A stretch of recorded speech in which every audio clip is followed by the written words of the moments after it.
নমস্কার বন্ধুরা, প্রিয় দর্শকরা, সকলকে নমস্কার।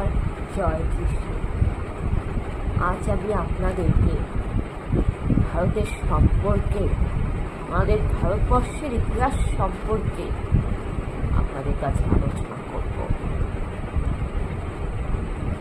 একটা বাস্তব সত্য, চিরন্তন সত্য নিয়ে আমি আপনাদের কাছে আলোচনা করব।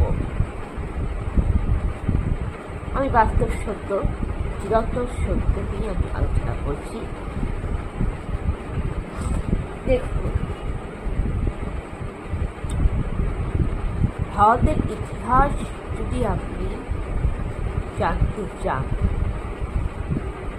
সেখানে আমি প্রথমে আলোচনা করব যে ভারতে খ্রিস্টানিটি কি করে এসেছিল, আর ভারতের কালচার, ভারতের ইতিহাস, এবং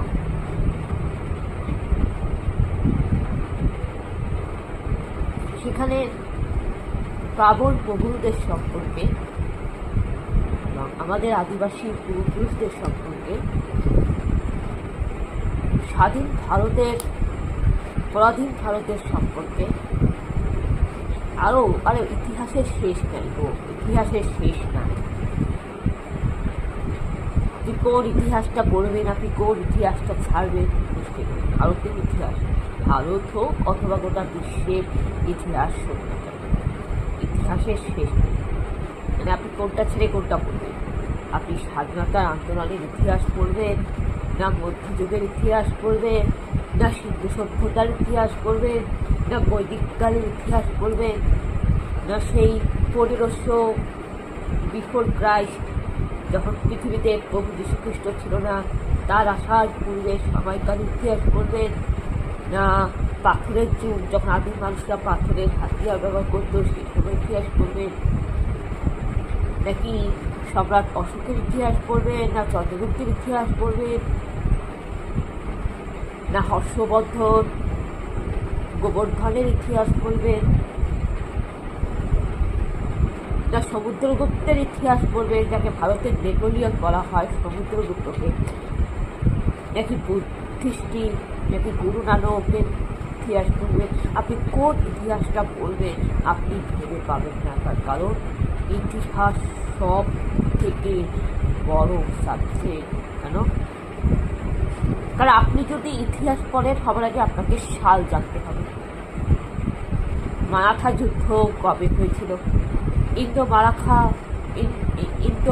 মারাঠা যুদ্ধ কবে হয়েছিল, ইঙ্গ শিখ যুদ্ধ কবে হয়েছিল, বসিরহাটের যুদ্ধ কবে হয়েছিল, লাহোরের সন্ধি কবে হয়েছিল,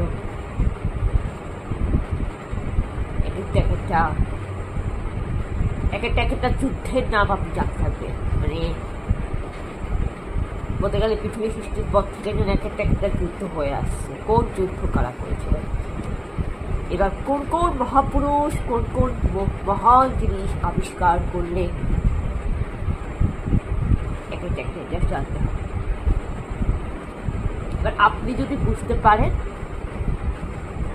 তাহলে আপনি মাউন্ট এভারেস্ট জয় করলেন।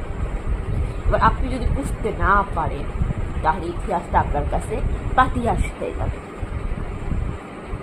যাই হোক, এইভাবে আমরা লেখাপড়া করে করে, এইভাবে আমরা ভারতের বৈদিক শাস্ত্র সম্পর্কে, ভগবদ গীতার সম্পর্কে, সিন্ধু সভ্যতার সম্পর্কে, বাইবেলের ইতিহাস সম্পর্কে, ভারতবর্ষে কীভাবে খ্রিস্টান ধর্ম এসেছিল সেই সম্পর্কে, মোগল বাবরদের সম্পর্কে,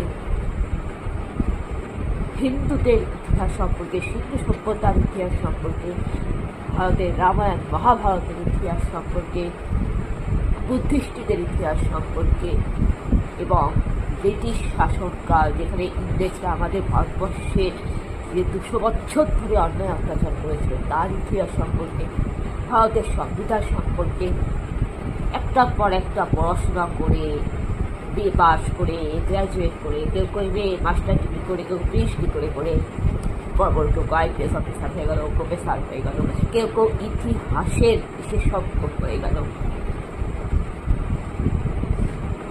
কিন্তু এখন আমি এই মুহূর্তে বর্তমানে আমি ভারতের ইতিহাস সম্পর্কে কঠিন বাস্তব সম্পর্কে আমি বলব। তার জন্য আপনাদেরকে ধৈর্য ধরতে হবে,